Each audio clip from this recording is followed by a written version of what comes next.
Okay, ఈనాడుకు సంబంధించిన కొన్ని headlines అనేది చూద్దాం. ఇక ఉచిత పథకాలు పెట్టుబడులుగా గుర్తించాలి.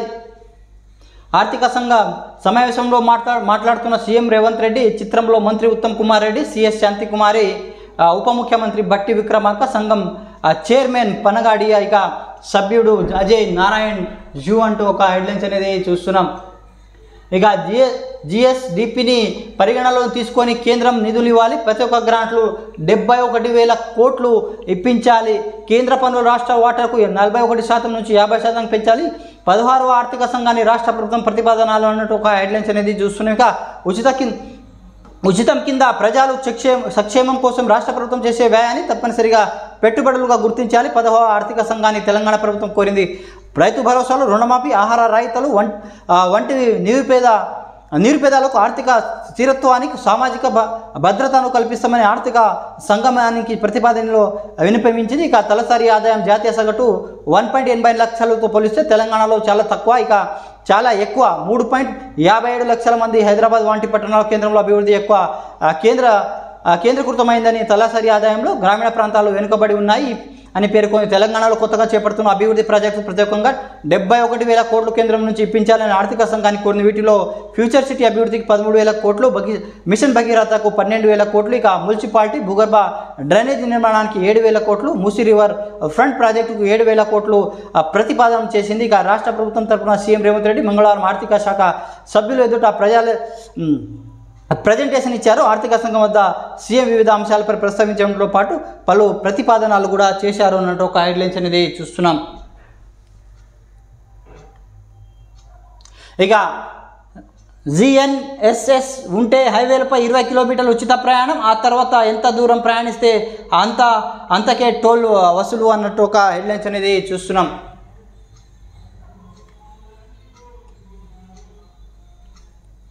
ఇక రాష్ట్రానికి సవాల్గా రుణమోహనం, ఆదాయంలో ఎక్కువ భాగం అప్పులు చెల్లింపులకే సరిపోతుంది. ఆర్థిక సంఘం సమావేశంలో సీఎం రేవంత్ రెడ్డి, ఇక గూడు చెదిరింది, గుండె పగిలింది.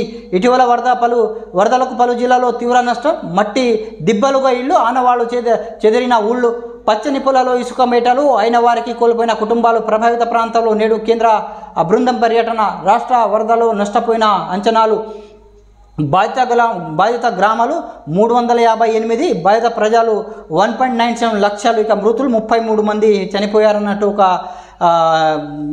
డీటెయిల్స్ అనేది చూస్తుంది. ఇక కూలిన పాక్షికంగా దెబ్బతిన్న పక్క ఇళ్ళు అంటే 4,200 అంట. ఇతర గుడిసెలు 3,200, ఇక కొట్టుకుపోయిన పశువులు 11,000. భారీ నష్టం జరిగిన జిల్లాలు ఖమ్మం, మహబూబ్నగర్ జిల్లాలో భారీ నష్టం జరిగిందని వెల్లడించింది. ఇక మణిపూర్లో ఉద్రిక్తత మారిన విద్యార్థి ర్యాలీ, ఘర్షణలో 40 మంది గాయాలు. రాజకీయాల కంటే మత పోరే ఎక్కువ, దానిపైనే భారత్ ఘర్షణలు. లోక్సభ ఎన్నికలు పారదర్శకంగా జరగలేదు, రాహుల్ గాంధీ వ్యాఖ్యానించడం జరిగింది అమెరికాలో. ఇక మహిళా వర్సిటీ చాకలమ్మ పేరు, మహిళా కమిషన్ సభ్యురాలుగా ఆమె మనవరాలు శ్వేత. సీఎం రేవంత్ రెడ్డి ప్రకటన, మరో 4 ప్రభుత్వ వైద్య కళాశాలలు అనుమతి అన్నట్టు ఒక హెడ్లైన్స్ అనేది చూస్తున్నాం. ఇక రాష్ట్రానికి సుస్థి, కిటకిటలాడుతున్న సర్కార్ దవాఖానాలు, భారీగా పెరిగిన ఓపీ, వైరల్ జ్వరాలు, శ్వాస సమస్యలు పెరుగుతున్న డయేరియా కేసులు, 10 చోట్ల డాక్టర్ల కొరత, కొన్ని చోట్ల పడకలు సరిపోక ఇబ్బంది పడుతున్న జనాలు అన్నట్టు ఒక హెడ్లైన్స్ అనేది చూస్తున్నాం. ఇది ఈనాడుకు సంబంధించిన కొన్ని వార్తలు అనేది మనం చూసినాం.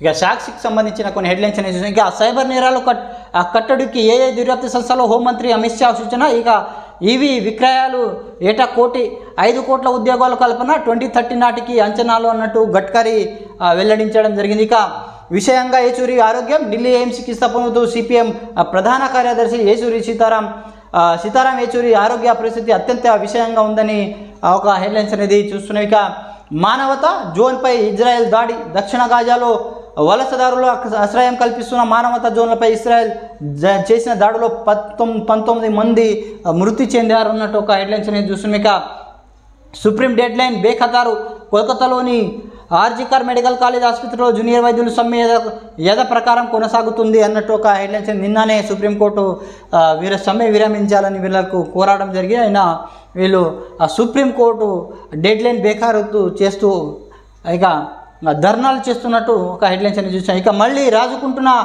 రాజుకుంటున్న మళ్ళీ మణిపూర్ పరిస్థితి అదనుపు తప్పుతుంది. జాతీయ ఘర్షణలో గత ఏడాది అట్టుకడిన రాష్ట్రం మరోసారి హింస పెచ్చరిల్లుతుందంటూ ఒక హెడ్లైన్స్ అనేది చూస్తున్నాం. ఇక సుప్రీం మార్గదర్శకాల మేరకు BC reservation నిర్ధారించండి. Vikas Kishan Rao Guali versus Maharashtra కేసులో సుప్రీంకోర్టు మార్గదర్శకాల మేరకు బీసీ కోటాను నిర్ధారించాలని ప్రభుత్వాన్ని హైకోర్టు ఆదేశించింది. దీని అమలుకు 3 నెలలు సమయం కావాలని ఏజీ కోరారు అన్నట్టు ఒక హెడ్లైన్స్ అనేది చూసి. ఇక మహిళా వర్సిటీకి చాకలి ఐలమ్మ పేరు. చాకలి ఐలమ్మ 39వ వర్ధంతి సభలో సీఎం రేవంత్ రెడ్డి ఐలమ్మ స్ఫూర్తిని మా ప్రభుత్వం కొనసాగుతుంది. ఇందిరాగాంధీ తెచ్చిన మా భూ సంస్కరణలు ఐలమ్మ పోరాటమే స్ఫూర్తి. ఐలమ్మ కుటుంబ సభ్యులు మా ప్రభుత్వంలో భాగస్వామ్యాలు కావాలనుకుంటున్నా. ఇక మనవరాలు శ్వేత మహిళా కమిషన్ సభ్యురాలుగా నియమిస్తున్నట్టు వెల్లడి. ఇక అద్భుత ప్రదర్శనతో ఆకట్టుకున్న ప్రొఫెసర్ అలేఖ్య పుంజాల. రవీంద్ర భారతిలో చాకలి ఐలమ్మ జీవిత చరిత్రపై నృత్య రూపకాన్ని ప్రదర్శిస్తున్న ప్రొఫెసర్ అలేఖ్య పుంజాల బృందం అన్నట్టు ఒక ఫోటో అనేది ఇక్కడ ఇవ్వడం జరిగింది. ఇక హైదరాబాద్లో బ్యాటరీ బస్సులు తిప్పండి. హైదరాబాద్లో డీజిల్ బస్సులు స్థానంలో బ్యాటరీ బస్సులు తిరగాలని సీఎం రేవంత్ రెడ్డి అధికారులు చెప్పారు. డీజిల్ బస్సులకు తొలగించి బ్యాటరీ సర్వీస్లో మార్చే అంశాన్ని పరిశీలించాలని ఆయన సూచించడం జరిగింది. ఇక సాయం చేయండి. 16వ ఆర్థిక సంఘాన్ని రాష్ట్ర ప్రభుత్వం వినతి. విద్య, ఆరోగ్యం, ఉద్యోగాల కల్పన తదితర రంగాల్లో వెనుకబడి ఉన్నాం. భరించలేని స్థాయిలో అప్పులు భారం. అసలు వడ్డీలు చెల్లించేందుకు నెలకు 5,200 కోట్లు అవసరం. బడ్జెట్లో 36% వేతనాలు, పింఛన్లకే వ్యయం. తడిసి మోపడుతున్న సాగునీటి ప్రాజెక్టుల నిర్వహణ ఖర్చు. పట్టణ గ్రామీణ ప్రాంతాల్లో తలసరి ఆదాయంలో వ్యత్యాసం ఉంది. తలసరి ఆదాయం ఎక్కువ ఉందన్న కారణంతో సాయాన్ని తగ్గించవద్దు. ఇక రాష్ట్రంలో క్షేత్రస్థాయి పరిస్థితులను పరిగణన తీసుకోండి.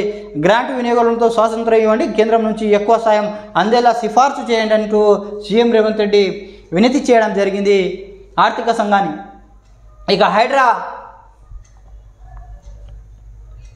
ఇక రాష్ట్రానికి సవాలుగా రుణభావన. 16వ ఆర్థిక సంఘంలో భేటీలో సీఎం గత ఆర్థిక సంవత్సరంలో 6,85 లక్షల కోట్లు చేసిన అప్పులు. ఇక రుణాలు రిస్ట్రిక్షన్ చేసేందుకు అవకాశం ఇవ్వాలి, లేకుంటే అదనపు ఆర్థిక సాయం చేయాలి. సెస్లు సర్ఛార్జీలతో వాటా కుదరదు. రాష్ట్రంలో వాటా కావాలంటే రాజ్యాంగ సవరణ జరగాలి.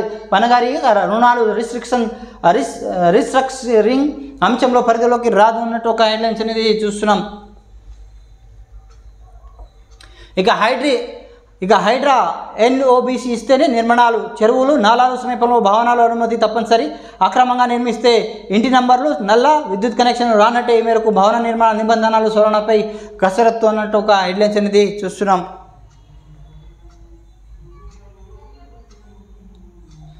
ఇక కొత్తగా 400 MBBS సీట్లు. తాజాగా 4 మెడికల్ కాలేజీలు కేంద్రం అనుమతి. దీంతో ఏడాది మొత్తం 8 ప్రభుత్వ మెడికల్ కాలేజీలు. ఫలితంగా రాష్ట్రంలో ప్రభుత్వ వైద్య కళాశాలలో 490 చేరిన సీట్లు. మంత్రి దామోదర్ రాజనరసింహ ప్రయత్నం సఫలం. ఇక కేంద్రానికి సీఎం రేవంత్ రెడ్డి కృతజ్ఞతలు తెలిపిన దామోదర్. ఇక రాష్ట్రంలో ఏడాదికి అదనంగా 400 MBBS సీట్లు అందుబాటులో రానున్నాయి. కేంద్ర ప్రభుత్వం మంగళవారం కొత్తగా 4 మెడికల్ కాలేజీలకు అనుమతి ఇచ్చింది. ఈ మేరకు కేంద్ర ఆరోగ్య కుటుంబ సంక్షేమ యాదాద్రి, భువనగిరి, మహేశ్వరం, కుత్బుల్లాపూర్ మెడికల్ కాలేజీలు అనుమతిస్తూ ప్రిన్సిపాల్ లేఖ రాసింది. కాగా రాష్ట్ర ప్రభుత్వం ఏడాదికి మొత్తం 9 కాలేజీలు కోసం దరఖాస్తు చేసింది. వాటిలో 4 కాలేజీలకు అనుమతి ఇచ్చినట్టు ఒక హెడ్లైన్స్ అనేది చూస్తున్నాం.